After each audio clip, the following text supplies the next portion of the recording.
All right, it says we are live. I see the live chat. We've got how many people we got in here? Didn't refresh for me, but welcome back to Everything EOS, the longest running EOS podcast. I am here today with a group of EOSIO legends.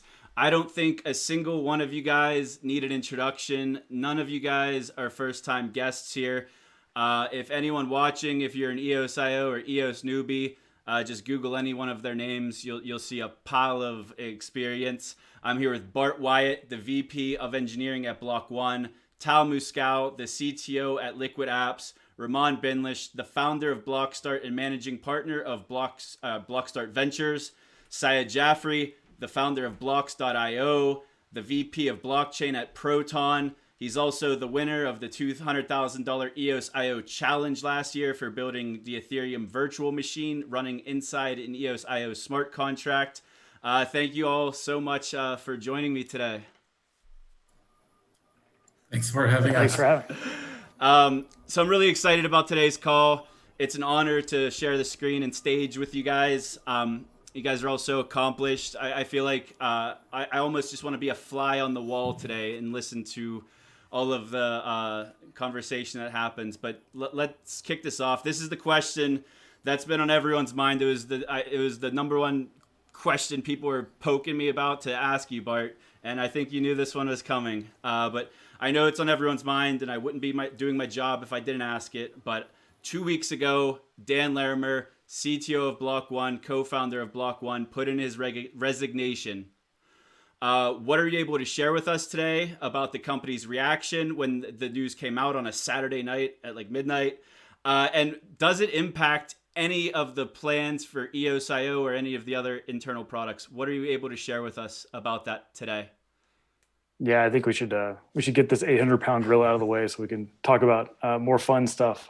I can't really share much about the company reaction, but I can speak to the EOSIO side of it and also to the personal side of it. I've had the privilege of working with Dan for about 4 years now.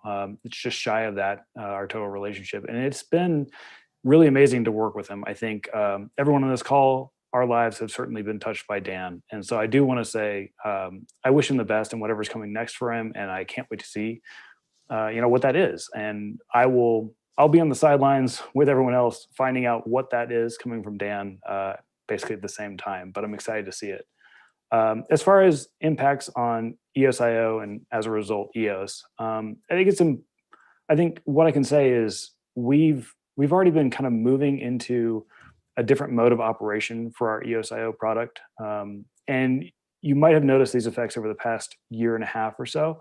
We had started to move from the kind of seat of our pants development style that launched the chain and was very appropriate during those early days when things had to move really fast and we had to address problems, into something that's like a little more considerate. It's actually like a legitimate software product lifecycle. And with that, we farm a lot of our like inspiration and a lot of our innovation goals from the community. And so over the past year, you've seen us form working groups with the community. You've seen us reach out more to the community. I think our presence as a team has been going up in the community. So, we didn't really know this was coming a year and a half ago, but serendipitously, we had already kind of set in motion the process by which, for the most part, EOSIO is not going to really skip a beat. And I think there's still a really bright future ahead of EOSIO, lots of really interesting work to do that will certainly affect the mainnet and any other EOSIO-based chains. And I'm really excited to see that. And we still very much have a team that inspires me every day to work on that. And, I think we've got all the experience and all the intelligence in the community to still move forward at that pace that everyone's come to expect. So, like I said, I wish Dan the best. I'm excited to see what comes next. I think, I think we're good with EOSIO and EOS though. I think we're still going to move forward, and I think everyone's still going to be, kind of happy with the progress and the change into this more of a, legitimate product life cycle.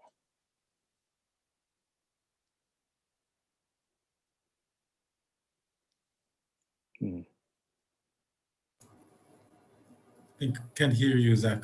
Yeah, Zach, I think we lost your audio. Yeah, There we go. I'm sorry about that. Thanks for that response. You did address the 800-pound gorilla in the room, and it's something that everyone's been talking about since it happened. A lot of speculation. As a matter of fact, Bart, you have a prediction market of you becoming a CTO at Block.one, and every single person on this panel has been speculated on by the community. Whether that's realistic or not, I don't really see it as being realistic. But people have said, like, this guy should be CTO, that guy should be CTO, that guy should be CTO. So I'm going to run through this panel here, and let's put out a hypothetical. I'll start with you, Syed. If you were in charge of EOSIO development, the roadmap of it, Brendan Bloomer's addressed this on Twitter. He said that there will probably be multiple CTOs for each individual product. So let's assume EOSIO is a product in itself. If you were the CTO of Block.one, or not Block.one, of EOSIO or Block.one, how would you, what would your first suggestions be on how you could increase developer support, developer engagement, increase adoption for EOSIO? Yeah, so I mean, I have a bunch of suggestions. I always throw them out in the developer chat or on Twitter. But I think one of the first things we need to do is bring EOSIO out of the caveman era with the caveman debugging that we have going on in EOSIO. Beyond that, EOSIO needs, I think one of the big problems that I've been hearing from developers about EOSIO is how we need to make it more composable. So the architecture of EOSIO is not very composable. I mean, for any of the developers knowing, they would know it's more like async action calling in the system instead of synchronous calling. And I think this was a design choice made by Block.one early on. I'm sure Bart could go in on that more. But at the same time, it stops some of the really cool synchronous composability that we see on other chains like Ethereum. So I think if I was CTO, I think those two would be my biggest priority. And beyond that, I think there's a lot of like dev tooling that could really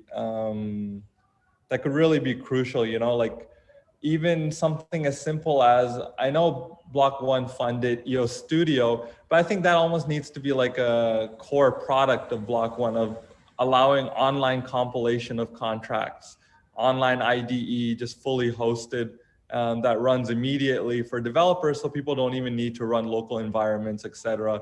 And that's one of the issues you see today. EOSIO only runs in C++ and not in some language like JavaScript that you could run on the browser. So it's quite hard to do compilation in the browser environment, run contracts in the browser environment. And I think I'd like to end that finally with adding in something like TypeScript support. I know there was initial work done there by some of the people in the EOSIO community, but that really, if you can start compiling contracts through TypeScript or JavaScript, something like that, that will really just open up EOSIO to millions of developers, which it currently is not open to. So those would be my priorities if I was CTO of EOSIO. Great response. That sounds a little bit like the developers roadmap, if I could. I'm sorry. I'm going to stop interrupting anyone because everyone wants to hear what you guys have to Zach, say, I'm just making not jokes. what I have to say. Tal, I just want to go around the room. We have a lot of field to cover today, but I want to go around the room on this topic because this is good feedback for Block.one, and I'm seeing in the live chat good feedback for the developer audience we have today. We're up to 96 on the live stream, so thank you all for joining me. Same question for you, Tal. If you could guide the roadmap and work towards more developer adoption, what are the things lacking in EOSIO that you would improve, and what would your focus be if you were leading the EOSIO development? Sure. I think I would start by saying that I think the best technology doesn't always win. And I would admit that the innovation in the front of the C++ based contracts and resource models and all those kind of things, I would kind of admit defeat because of the network effect that Solidity and EVM based blockchain already has, and I would try to bring EOSIO as much as possible to be compatible with the existing EVM tools, and that would be my first priority, to try to tap into the existing network effect that not Ethereum has, but the EVM ecosystem has. I think that would be my first focus. I want to get back to some of that because we have the EOSIO EVM guy on this call, but I want to let Raman give his response to the same question before we follow up on that. Thanks, Zach. So I think I will take it a little bit at a 10,000 feet view. While I think these are great ideas, we can discuss technology, and as Tal said very well, that technology is not the only thing which wins. We are talking about blockchain, we're talking about open source, we are talking about network effects. Now, while we can always improve, I would like to say that whatever we have achieved with EOSIO, what have we done to create network effect within EOS community? That is one thing which I would like CTO of Block.one to look at. For example, I think Syed raised a point about EOS Studio. That was a great tool. Why Block.one would not improve on it and make it a finished product, or help make it a finished product. Similarly, I think community has done so much, like independently. Like when you look at Apple, Google, when they release software, like developer conferences they run every year, they go handhold developers, provide additional tooling, APIs, run conferences to help those developers to finish their products, guide them on best coding practices. This is how you make an ecosystem of developers. And with the kind of like everybody expected, Block.one means we cannot compare Block.one with anybody else. Means all of them, like Ethereum came organically, but also there was a lot of funding.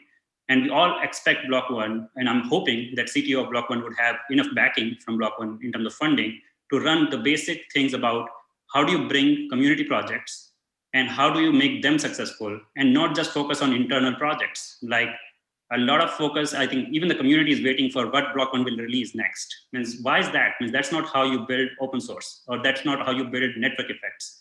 You need to wait, you need to say, what are the 10 projects, the best project, or not even best project, even the like smallest ideas which are not there yet. How do you handhold them and create an ecosystem of support for those projects to have community succeed? And as a technical leader within Block.one, I would like the CTO to focus on how do we make these community projects successful, work together, work in a better way, and connecting them with each other, making sure that creating a network effect. I would say that should be the focus. Even with we have a great technology already. Means while I'm not as much of an expert on like EVM and stuff, which I think Tal and Syed are in the best position to suggest those technical improvements. But even with the current technology, how are we making sure that this creates the network effect within the EOSIO ecosystem first, even before going and targeting other blockchains? That would be the focus for me. Right. I'm not going to ask the same question to Bart. That might be a weird one, but I will give him a chance to respond to all of these suggestions and maybe let us know if any of these are kind of in the skunk works. There was a lot of ideas shared here. Is there anything that you're able to follow up on and kind of share any nuggets with us? So I don't get to say that the first thing I would do is give the VP of blockchain engineering a huge raise if I was a CTO. Okay. Well, no, so I think it's really interesting. Like we've got three very independent perspectives that came out during that. Like Syed obviously has a very strong awareness of like what the developer's plight is when they're making stuff for EOSIO. And so like that's very relevant because kind of as Raman was pointing out, if you don't have those developers that understand and can build, and you don't build that ecosystem, then I don't know how you build that network effect either. But Tal actually said one of the more interesting things, which is that it's not always the best technology that wins. There are other things in play. And he brought it up in the context of EVM and Ethereum. And I think it would be a very interesting philosophical discussion, and maybe that's out of what the expectation for this technical talk, as to whether or not the network effect of Solidity and the EVM can be lifted from Ethereum successfully, or if it is the Ethereum chain itself that kind of backs that network effect. And I know we've seen EVM on lots of different blockchain products. It has become a little more broad than Ethereum, but I do wonder if those projects are succeeding because of that, or if they're succeeding because they've built their own network effects on other things. So, I mean, this is all like really great feedback. As far as like what we have in kind of the skunk works, you know, we're developers at heart on the inside of Block.one as well. And a lot of these decisions we made in context, they made a lot of sense. Like the asynchronous calling pattern, you know, we were in the middle of some of the fallout on Ethereum for some of these reentrancy bugs at that time. And it seemed like a great way to solve this was to be able to reason better about, you know, what the control flow would be like amongst independent contracts. And that's how we kind of came up with the action model we have. And I admit that it violates certain, you know, expectations of a programming mind, because we're all used to synchronous calls. And I'm still like on the fence as to whether or not it was a good call or a bad call as a result, because it was a paradigm shift. And I don't think we've necessarily, you know, I'm not sure if that paradigm shift was as enabling as we wanted it to be. It fixed certain things, opened up other things. I think we totally agree that the idea that we're suddenly going to see throngs of developers come back to C++ and make smart contracts at the scale that we need for EOSIO and EOS to have the global impact it should have is probably unreasonable. So the high level question of how do we meet developers where they are as far as their understanding of programming paradigms and languages is really, you know, front and center as far as kind of our internal roadmap and what we're working towards. So I think a lot of that stuff will kind of start to come into focus for the rest of the community soon. You know, I can't really promise any dates or anything like that, but I do think that a lot of these things are in alignment. And there's also some interesting kind of new information that I kind of picked up from the conversation so far. So I like it. All right, so I feel free, guys, to jump in after everyone's response. I think what you guys have to say is a lot better than what I have to say, because I can't relate to these topics as well as you guys. But one question I have for you, Bart, is what is, in your words, what is the vision for EOSIO, and who do you see as your target customer base for EOSIO? Sure. I mean, our vision has been for the EOSIO, the product, the protocol has been relatively true the entire time I've been here. You know, we are looking to build a highly capable, highly performant blockchain that can power, you know, a new level of authenticity and integrity in business processes and people's processes the world over. One aspect of that, of course, is public blockchain networks like EOS, because I think while it's the most frontier aspect, we all, you know, none of us would be on this call right now if we didn't have some shared belief that that frontier has some promise to it. This ability to run a public infrastructure, even though the actors are not necessarily all in, you know, aligned, and maybe sometimes they're antagonistic, and yet still we can kind of come to consensus both figuratively and algorithmically. I think that has a lot of power. And I think, you know, we are still very much in the early stage of what that looks like. So I'm still very excited about, you know, what the future holds for that. So that's definitely one of our customers, is these public networks. But, you know, and true to kind of the vision that Dan, before he resigned, laid out in a lot of his talks, I don't think EOSIO, the product, stops there. There are a lot of things that are not yet ready to fully embrace that decentralized public access chain concept that could still totally benefit from this integrity and this authenticity. And in order to do that, I think EOSIO has to kind of play ball in a different field than some of the blockchain projects that focus entirely on, you know, public blockchains and their operations. And that's driven us to create this level of performance, and to consider certain features for customers that are doing, either consortium or kind of private chain implementations, but still want to bring some amount of integrity and auditability. So we consider both of those as like, parallel but useful concepts to have. In the short term, I think blockchain can still very much impact and revolutionize business. In the long term, I'm really excited to see what the public blockchains have to offer the world, so to speak. And then under all of that is, of course, both of those have users, people that are actually interacting with it, even though they don't necessarily understand the technology and they don't develop for it. And those are important customers to our software. And then, of course, as we're all familiar with on this call, there are the developers and that are kind of the lifeblood of where we can go and how we get there. Because, even if Block.one became a giant black hole sucking in all the talent that we could find as fast as we could find it into whatever it is that we wanted to direct them as, we still wouldn't be able to leverage the kind of workforce that's really necessary to make the change at the scale we think this can happen at. So it's very much that community of developers that has to be one of our primary kind of personas, or whatever you want to call it, for our customer base. And so we take them all very seriously. And I got to tell you, like I have a lot of faith and great things to say about our product team, but their job is super hard because balancing all those different personas and considering, when you do something that takes from one to give to the other, like what that means, and solving that puzzle is nearly impossible. It's going to be really hard to make everyone happy in that relationship, but just trying to move the ball forward so that we get,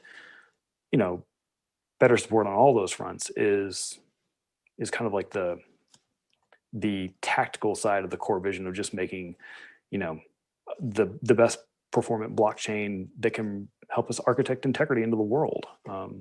So, I mean, it got a little lofty at the end, but that's kind of where I see it right now. So last time you were on here, Bart, we talked about the new consulting arm, the blockchain as a service, the enterprise offerings. We have Raman on this call. Raman, that's like your bread and butter. You've been dealing with enterprise customers for years now.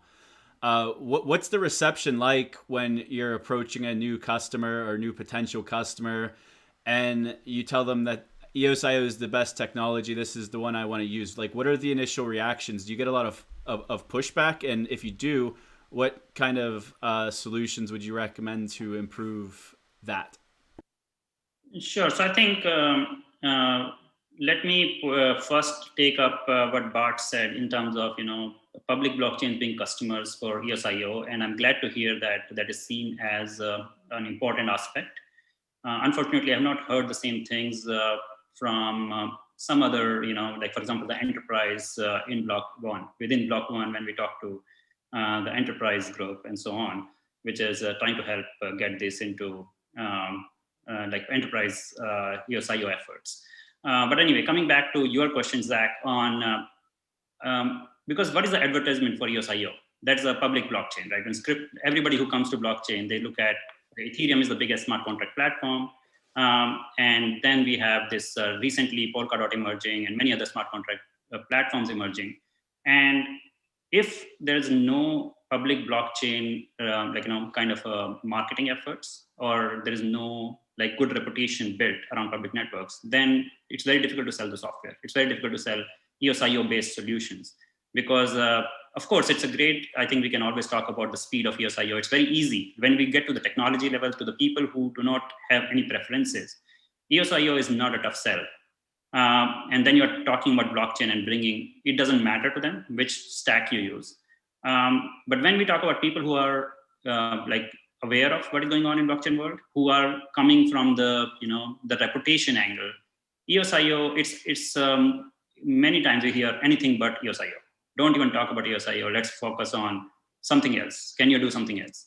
So this is what I think is a challenge. We need to go and figure out. And again, going back to Bart's point, EOS mainnet or public networks being the customers, it would be a lot of help if Block.one or as a technical teams, there is an effort to go and build some viability into that. At this moment, it's becoming more like a kind of a stepchild treatment where Block.one is focusing on its own projects and EOSIO. And I'm sure, I think we keep hearing people from like block producers and like Eve and other people, they tell us how great the support is for block producers. I completely understand it. And I think we appreciate Block.one doing all that for EOSIO and the growth. I'm not discounting that. But what I'm saying is that is happening behind the closed doors. That is probably could have been done more openly. There should be probably discussions happening, how the issues were resolved, instead of having in private groups or in some smaller groups. If it happens openly, people should see how this EOSIO is developing and how great the technical work is, which is probably happening in small private groups. And it's not creating that reputation element for EOS public mainnet. And that is what I kind of feel when we go to enterprise. We need to, it's very difficult for us to market EOSIO from that perspective. And recently, because, and to be frank, last 2 years, it was hardly anything was viable other than EOSIO. When we go to enterprise solutions and we say we want to scale, EOSIO was the only scalable solution. And now with the help of Liquid Apps and what we have done with the offer solutions we have built with like kind of liquid chains and connecting them to mainnet. So there are a lot of possibilities now. So EOSIO is still way ahead of others. Like when we talk about Polkadot, which is so popular, I don't know why, because they're not even launched yet. Like there's no parachain, there's nothing which we can go and use. But still, that is the first choice right now. And I think that's where, when you talk about enterprise, when you talk about how can we bring more usage of EOSIO, which is probably more ready, again, we can always discuss technology and saying why Ethereum or Solidity or all these things are better or not. But in terms of readiness, in terms of scaling, EOSIO is way ahead of anybody else right now. In terms of what solutions are available, beyond the developer tools, of course, we are struggling. As developers, we always struggle to go and say how best we can make these things happen. And the ecosystem is not there. But once you do it, the solutions are working. And but the challenge we face is that they say, oh, anything but EOS, that just kills the conversation. And then you have to go back to drawing board and saying, let's do something else. So those are the kind of things I would still go back and say, it has to be a joint effort. We cannot ignore public mainnet while saying the technology is progressing and EOSIO is great.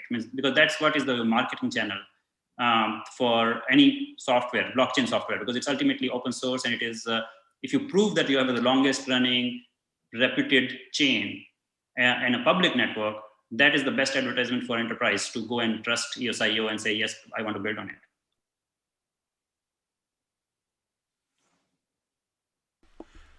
Man, I'm trying to just let everyone chime in. Does anyone have any commentary on that?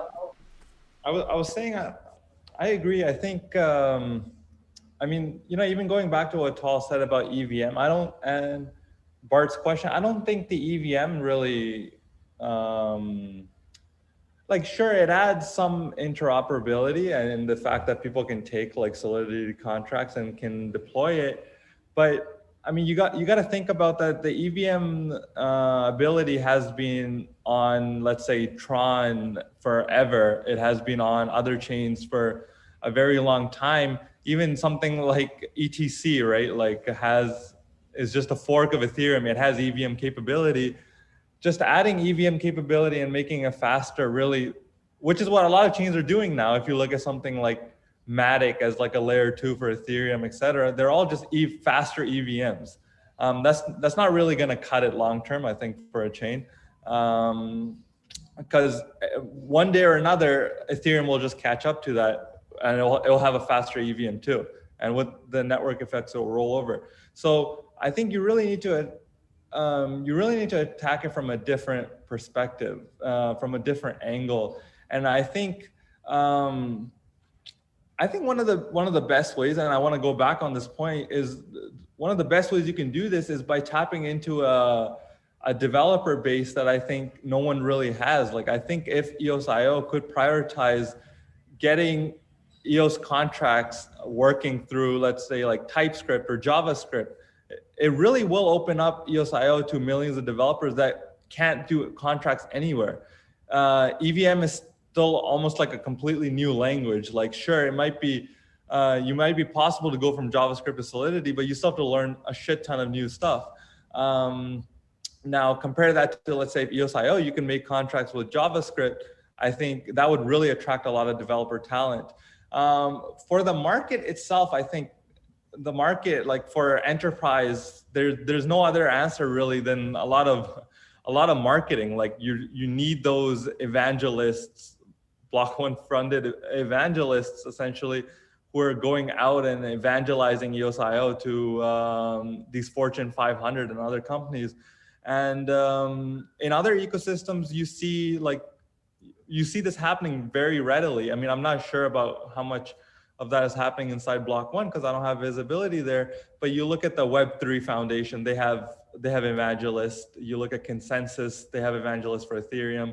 Tron Foundation, et cetera. They all have evangelists that go to these enterprise and try to convince them about the technology.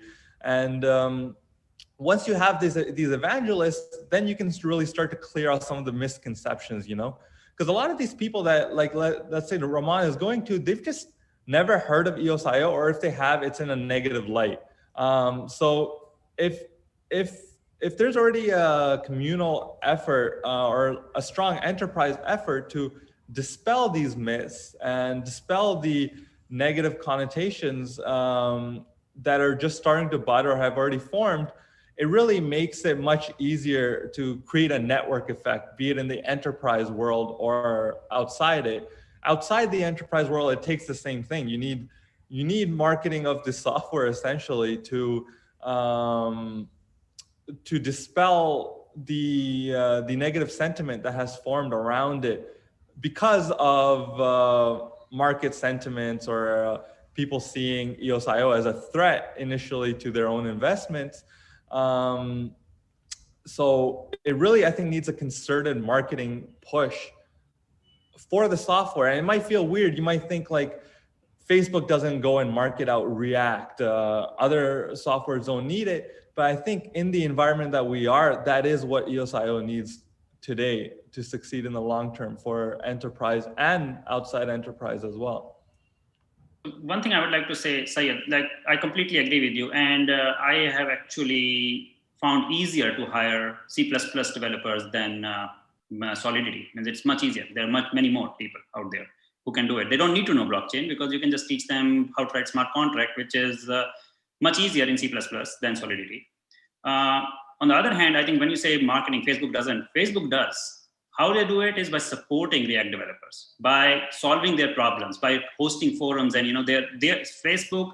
How the corporate world works. When you say Apple, Google, Facebook, the tools they build, they pay for open source developers to go and support what issues they are facing, and not leave them saying that, okay, you go figure out. Like, of course, initially the documentation is low on open source. It's always the case. I'm not blaming Block.one because they've done an amazing job. I think documentation is improving all the time.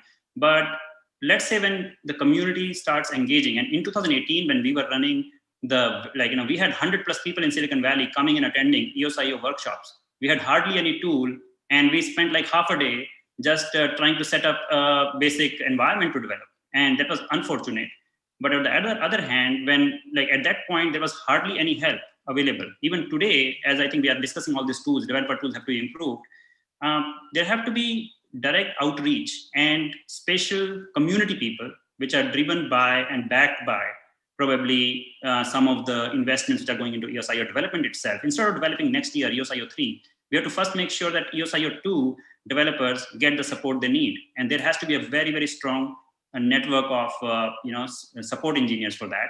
And people will not know. If we expect people to know where to ask the question, then you're not building a great open source community.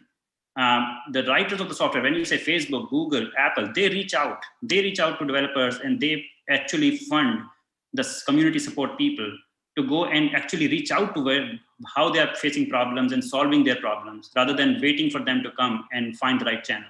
And that's what they did in initial days. That's how they made these software successful. And again, I will go back to doing things in open, like showing that even if I'm sure a lot of people are not even aware where to ask Block.one developers, where to reach out to them for help. That's why doing these things in open, doing it in GitHub discussions, getting opening more and more forums, as many places as possible. I think that would help developers see those things, and they will know where to reach out. We have to reduce this block of, can I really talk to Block.one developers? That is not there when you are developing on Android or iOS. There are enough community support everywhere, and I think that has to be developed. And I would say that is a marketing effort which these people did. Like when you say Facebook, whether they did, like they supported React developers, they went out and hired people to provide support on forums, and that is, I would say, is a form of marketing which can be done. Right, right. Yeah, I would agree. I mean, I think when you say developing in the open, I think Block.one does, like, I think a lot of the issue, if you look at GitHub, a lot of the stuff that comes out is public. I would say it's open. It's not necessarily closed door. Even a lot of the issues that you find in, like, people find issues in, let's say, Jungle testnet, a lot of those Telegram chats end up into a GitHub issue. So I don't think it's necessarily not open from that angle. I think where transparency is needed is these bigger upgrades. Like you look at one of the things I would have liked to see, you look at the EOSIO spec repo thing, right? Where it's essentially like a watered down version of like improvement proposals for EOSIO. We saw those come out and like it's great. It's like all these like futuristic things that could happen for EOSIO, but then as a community or as developers, you don't really see much progress on those. You have no idea when they're going to be implemented. Some of those have been there for over a year, for years. And that's the type of clarity that developers don't like. Like even if you look at something like, let's look at the React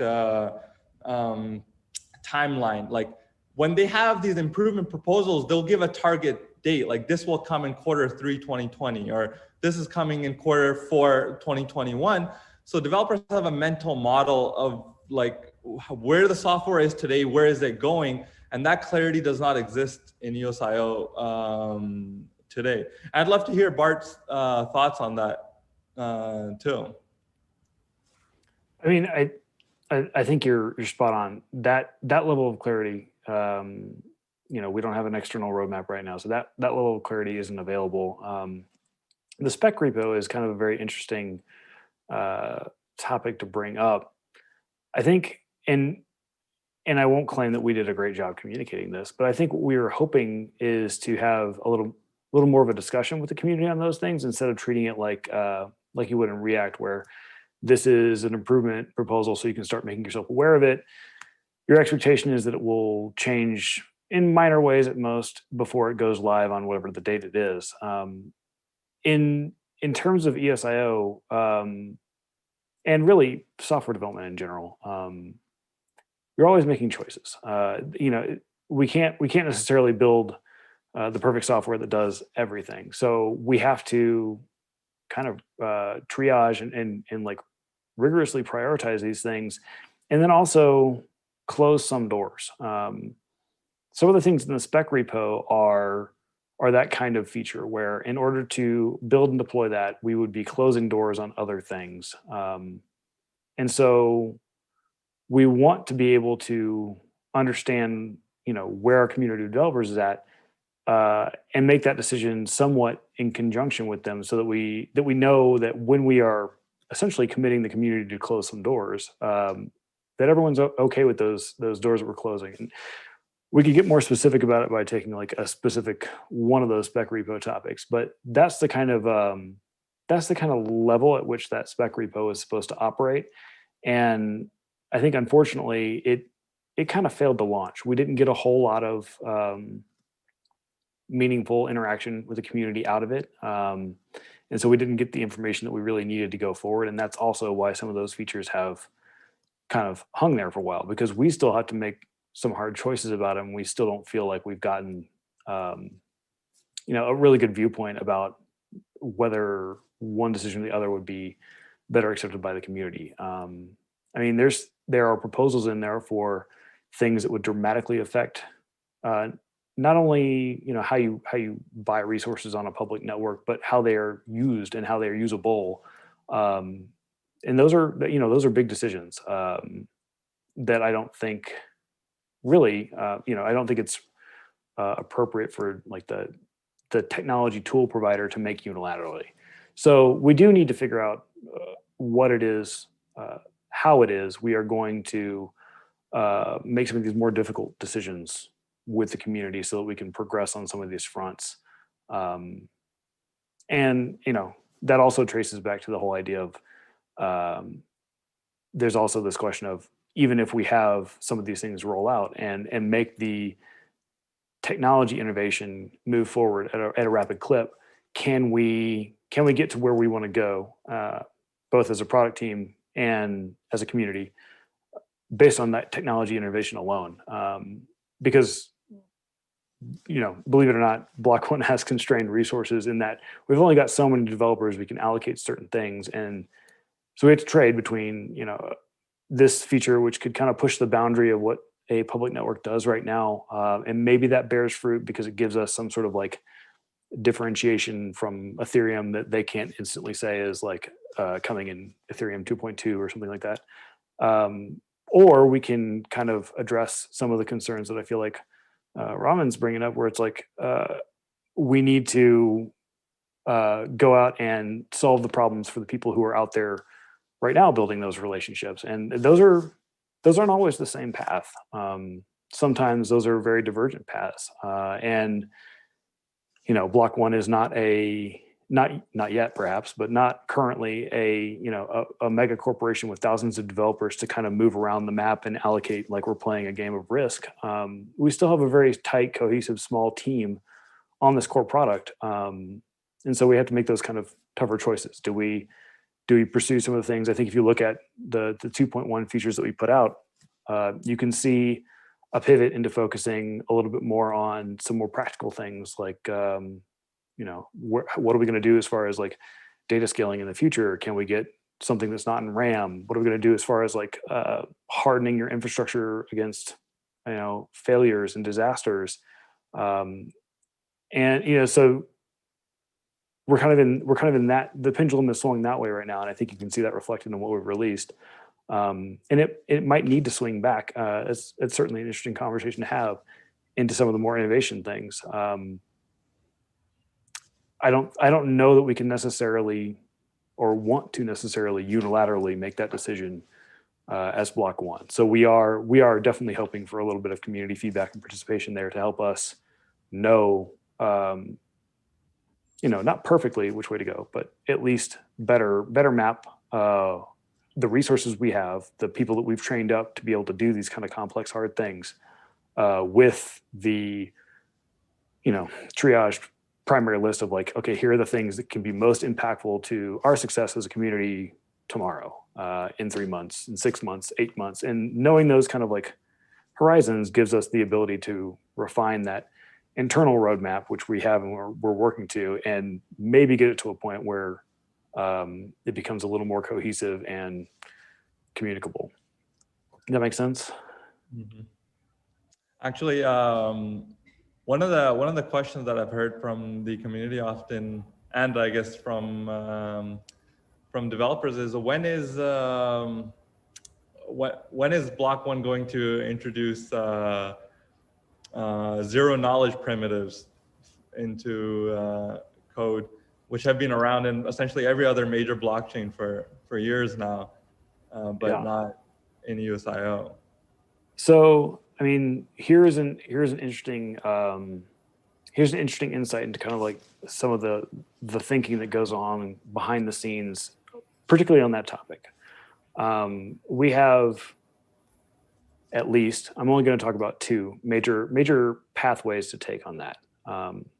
Pathway one is we can take the kind of ad hoc approach and punch host functions through, intrinsic functions that you can call from the WebAssembly for a lot of these algorithms, a lot of these primitives. But we have to take very extra care to make sure that in doing so, we don't open up any sources of non-determinism. And each one of those things adds to kind of like the litany of protocol rules. If you actually like make a white paper and draw out like the mathematical equation of what is consensus on EOSIO, each one of those things comes with at least a paragraph, probably more like a couple pages of things that it must do. And it's easy to look at it and say like, oh, that's easy. Just, hit this and then like, here's where the output comes. And then we look at it and we say, okay, but hold on. Like if there was a competing implementation, like what are the aliasing rules for these parameters? What happens if this is in this section of memory and it like overwrites a certain thing? And what we have to look at all that stuff. That's the price we pay at the consensus level and at the hardening level. But the benefit there is that you go native with it, right? Like at that point, you've flipped from your kind of like safe WebAssembly sandbox into native code. And you can get really fast with that because you can access basically anything on the native host, including, hardware acceleration or anything like that we might have access to. So there's pros and cons to that, pretty steep pros and cons. The other side of it is, we've invested a lot in this concept of EOS VM.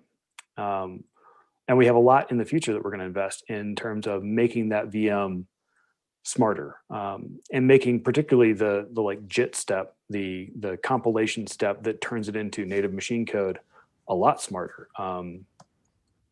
I hope I'm not going to make anyone mad by mentioning, like, one of the unique aspects of our contract model is that we can see basically all the edges when we're doing that compilation step for it, and that gives us a lot of avenues we can take that are different from what you would take as a normal compiler engineer out there in the world for optimizations. Maybe, and so the question is, do we then, instead of creating more future cruft for ourselves by punching holes through the host functions that we then have to support forever because blockchains are forever, do we instead lean into making EOS VM fast enough to where you can do all this in WebAssembly? And we've had people that have tried to do it in WebAssembly and to various degrees, succeeded. It's some of the early work was taking like a vanilla library off the shelf and putting it in there. And that didn't always work out too well because, again, we shifted the paradigm enough to where some of your expectations don't exactly map, and particularly the expectations of how to write a performant library don't necessarily always match. So a library author might legitimately think, oh, I know, I'm going to do some upfront work when you initialize this library, pre-calculate a bunch of tables, make this whole thing faster so that at runtime in your critical path, everything's very, very, very fast and snippy. That doesn't work really well for EOSIO because we're going to do that initialization step on every action. And you don't really get the amortization benefits. In fact, it can be a negative. So as we started to see people do more tailored libraries for these cryptographic primitives, the performance started to trend up and give us this idea that like maybe there was a more sustainable long-term way of getting this done. And that's currently kind of the internal debate where we are as far as the crypto primitives. How do we deliver that to you in a way that we aren't going to have to rip the rug out from under you in a year because we realize that we took the unsustainable path or the path that won't ever get you the performance you need to do like a full ZK Stark of whatever your application is. So, I mean, it's that, as you can tell, you hit a particularly hot topic for some of our internal discussions. So, but hopefully I can like peel back the layer and show you that some of these things are like hotly, debated and have some very like some very esoteric edge cases that we need to consider so that we don't end up driving the protocol into a place where we can't really take it forward and succeed with it. Tal, you've been okay. You're about to jump in. One question, Bart. Those tools that you were mentioning about determinism and proving that things are deterministic, is that something that you were willing to share with the community?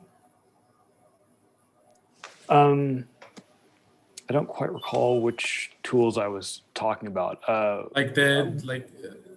Making sure there's those holes you punch. Let's say I want to create a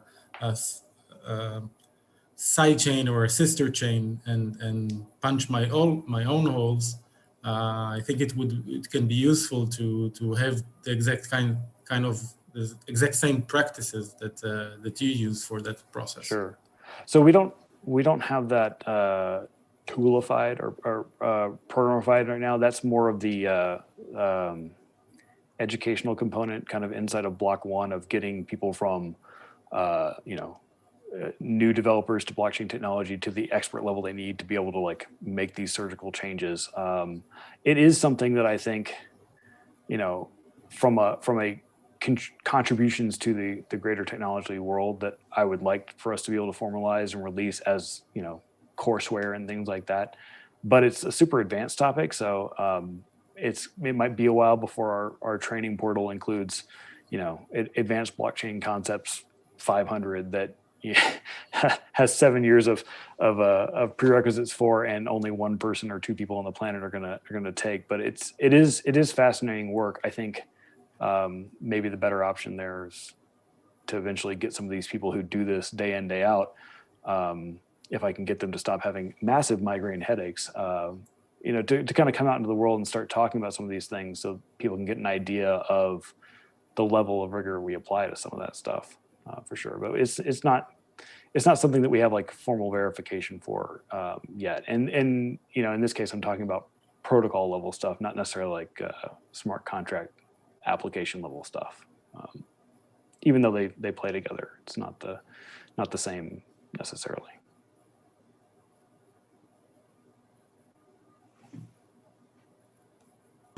Always a fun, awkward silence. So we get a lot of questions from the community, and also in regards to like liquid apps, because we're also doing a lot of work on interoperability and inter-blockchain communication.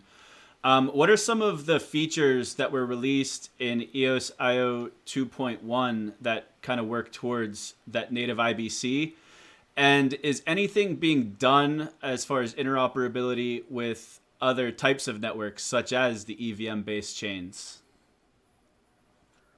So like I kind of said, the 2.1 release kind of had some more practical aspects to it. The best I can say there is if you kind of squint your eyes a little bit, technologies like Block Vault are eventually going to play somewhat of a role, if only tangentially, in something like IBC, because as we start to tighten up those guarantees for safety of block production, then on some of these side chains and sister chains, you can reel in finality.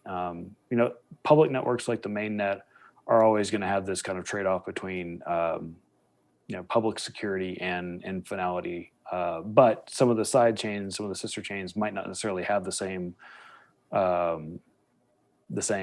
like profile that they need to deal with. So being able to give them something like Block Vault, which can give them stronger guarantees on block production, allows them to kind of tighten those tolerances down, bring finality in, and then that just makes kind of the layer zero, so to speak, of any IBC solution a little more performant, because the biggest kind of scaling factor in IBC is always going to be finality. Because if it's not final, then all of your protocol discussions become super complex, because you have to deal with forking conditions, and you're talking about two competing chains or three or multiple chains that all have different forking conditions.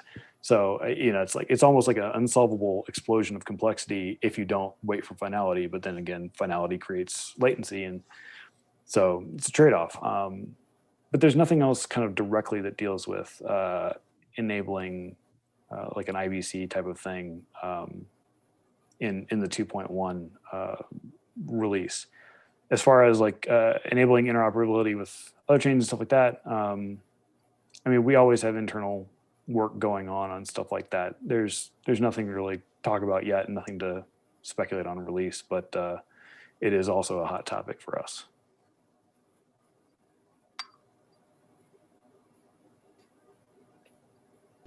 Silence. Don't all jump in at the same time, guys. So that's another issue I've seen brought up in the community is it sounds like Block.one with your internal products, and they're your products, but you're building a lot of things, and Dan's alluded to a lot of them. I mean, last April on Twitter, he was talking about how there's half-second finality for enterprise applications. He's currently implementing a product that utilizes 4 independent private chains all communicating and validating across all chains. And then we hear about voice, which isn't open source, and a lot of this stuff might not be open source, but a lot of the community is looking towards Block.one to say, let us see the best practices for what you guys are doing. You guys know the software better than anybody.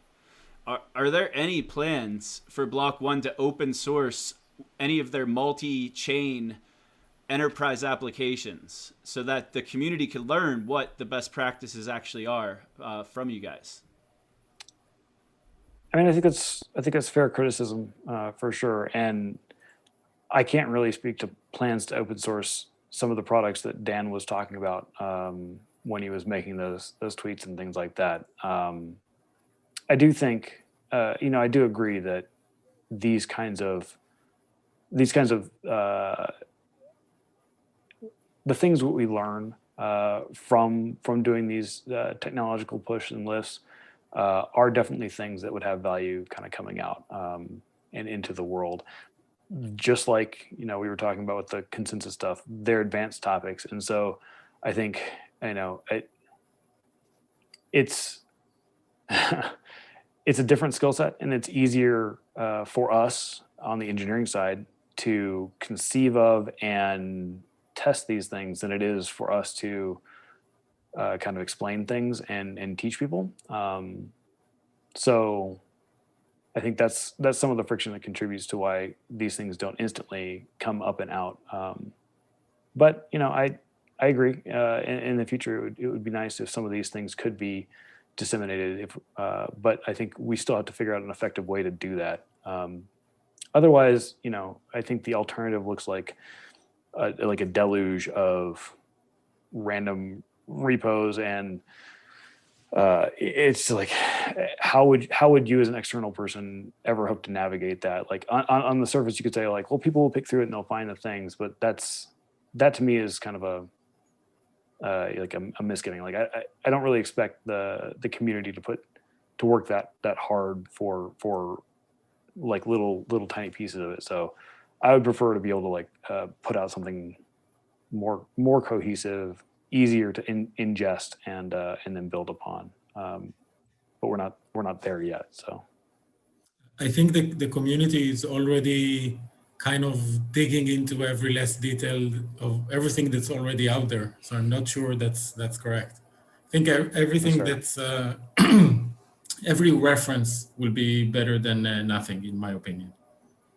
Any reference, even if it's undocumented, I think it's better even to show like where things are going internally and what's being adopted and what kind of approaches.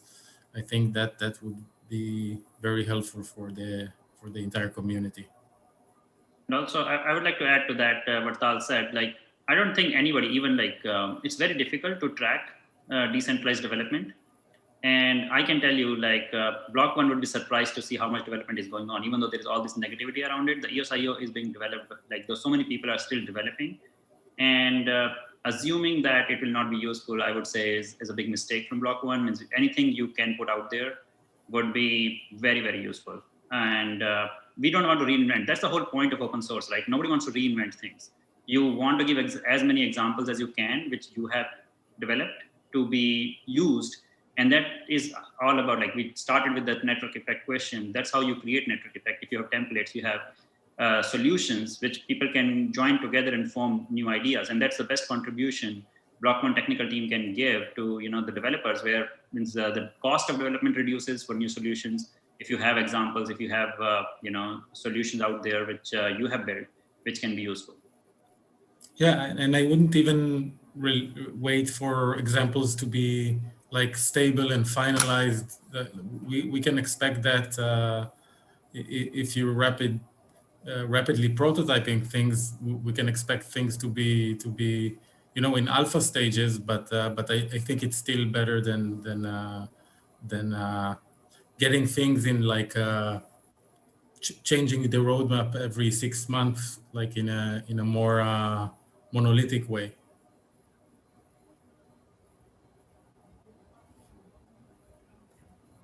Yeah, I think if you look at even, we keep going back to React, but if you look at React, like everything on React starts from like zero, like everything is done in public, in a way there. It goes to pre-alpha, alpha, beta, but it's done all in public. I think that would be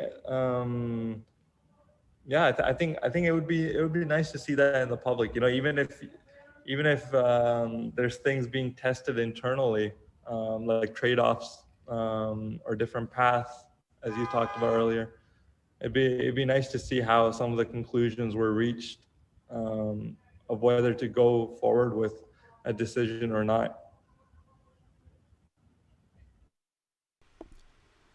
All right. So I had planned to ask a bunch of EOSIO 2.1 questions to Bart. We didn't really get to a lot of them, but I did want to ask one that Phil from Chintai had asked about it publicly on Twitter and was looking to get an answer. I saw someone from Block.one answered on the Stack Exchange, but I maybe want to get a more thorough answer here. So RocksDB was something that was highly anticipated and introduced in EOSIO 2.1. So could you take a second to introduce what RocksDB is, and then also explain when it is best used compared to Chainbase? Like what situations would be better to use RocksDB, and what situations would be better to use Chainbase? Sure. Yeah. So RocksDB is a database technology, open source by Facebook, which is kind of a fork of some database technology open source by Google, just to trace the entire lineage. But specifically, Facebook's variant of it was meant to take advantage of SSDs, solid state hard drives, and their performance characteristics so that it would, create a better effect than LevelDB, the original variant of it. So from our perspective, that's a very attractive database technology. It's meant to be used in the context of like a single application, and it backs a pretty large key value store, which is just a way of mapping data in a database to SSDs very efficiently, as opposed to our current baseline technology for EOSIO, which is called Chainbase, originally created by Dan Larimer, which maps it or backs it with physical RAM. And Chainbase has a limited capacity to go outside of the amount of physical RAM you have on your machine, on your node. But at some level, the performance starts to suffer pretty badly as the operating system starts to page things in and out. We haven't really hit a level, I don't think, on any real chain out there in the world that has kind of tipped the economics out of favor of RAM.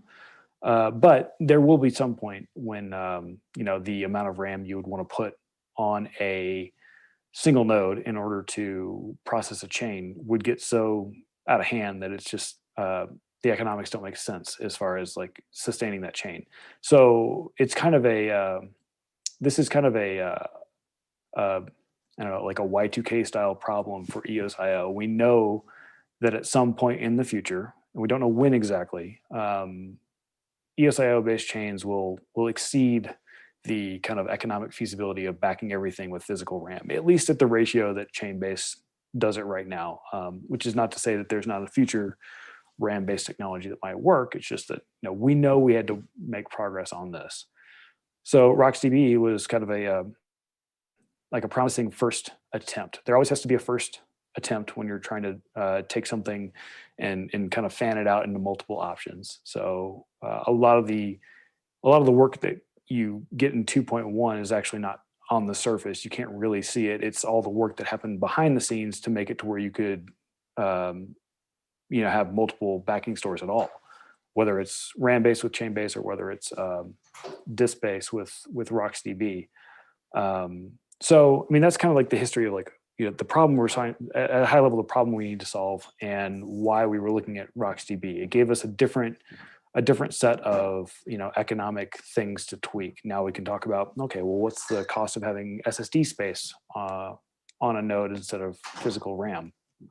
In 2.1, this has come out in kind of a developer preview mode. So I don't necessarily know that it in its 2.1 form it's ready for prime time right now. But the kind of thesis there is that at some point the scale of the data that you will have on a node will be more efficiently stored on an SSD for pricing reasons than in physical RAM. And you can start to speculate about like what the form of data like that would look like. And it's probably applications where you're storing really large row sizes.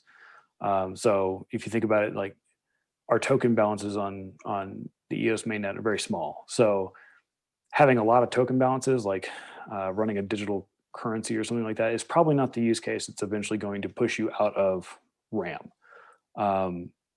Now, you mentioned something like voice.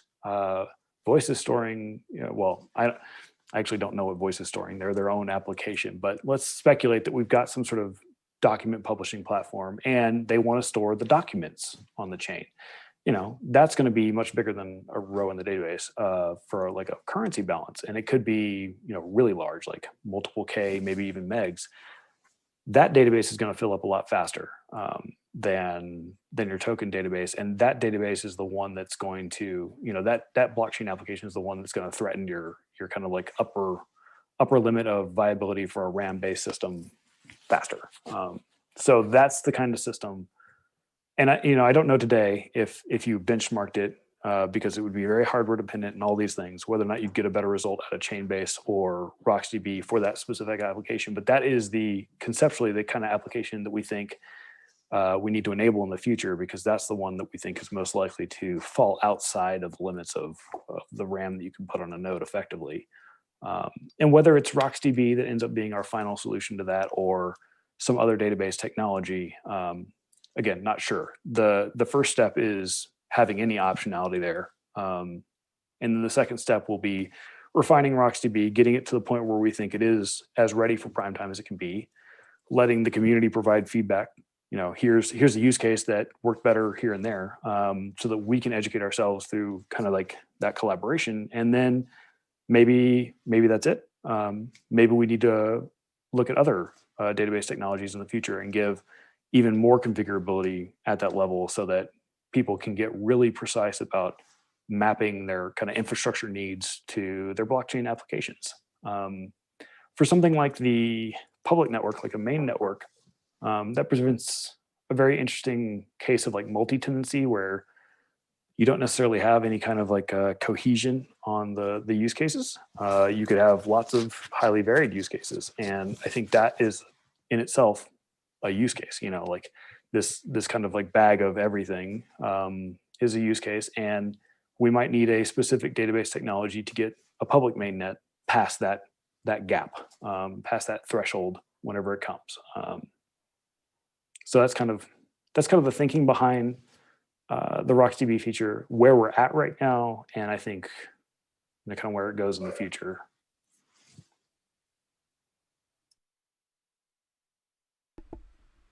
Tal, any commentary, Mr. Resources? Sure. Is that something you assume can be adopted on the mainnet in terms of the resource model and the trade-offs? So, right now it is designed to be a node by node choice. So there's no mechanism by which you could enforce the entire mainnet like swap from one to the other. I think it is intended to be something that will be, once it's out of like kind of the developer preview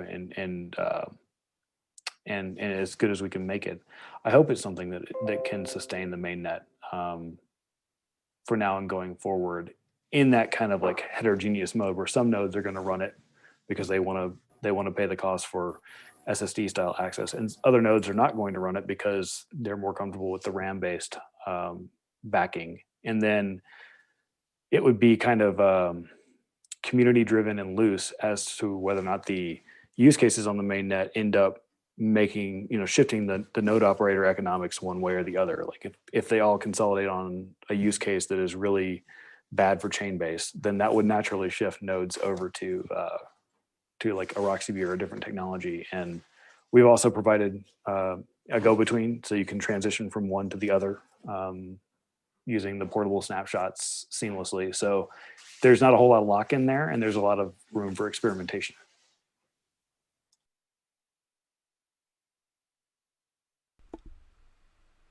All right, so Tal's out. So we've already gone over. We had this scheduled for about an hour. Is there anything else, as long as everyone can stay on for an extra couple minutes, is there anything that we didn't get a chance to talk about that anyone else in the call wants to bring up?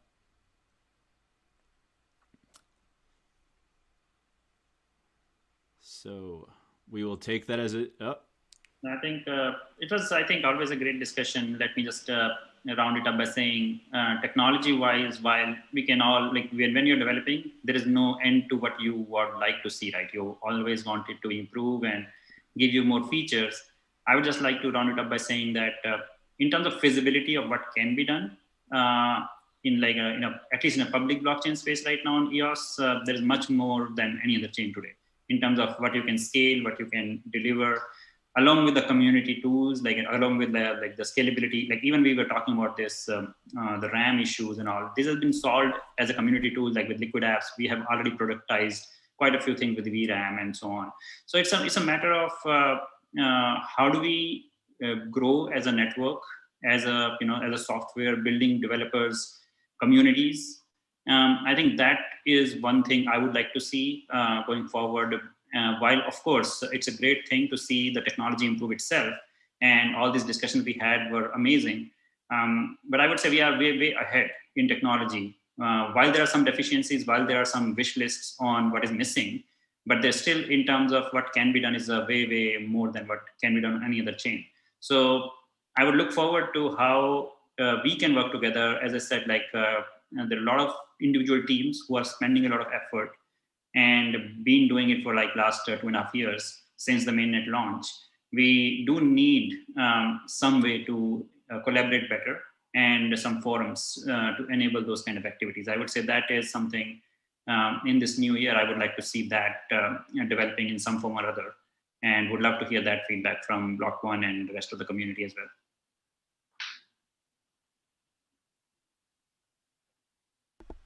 All right, so usually I finish off the shows. If anyone's got anything to shill, now would be the time to do it. But thank you guys all so much for joining me. I'm sure the community enjoyed this discussion. I think these kind of discussions should happen more frequently, both in the public and in like developer channels as well. I think a lot has been learned on the community side from the public network, and also I'm sure the Block.one employees and Bart have also learned a lot and taken a lot in from this call. So I guess on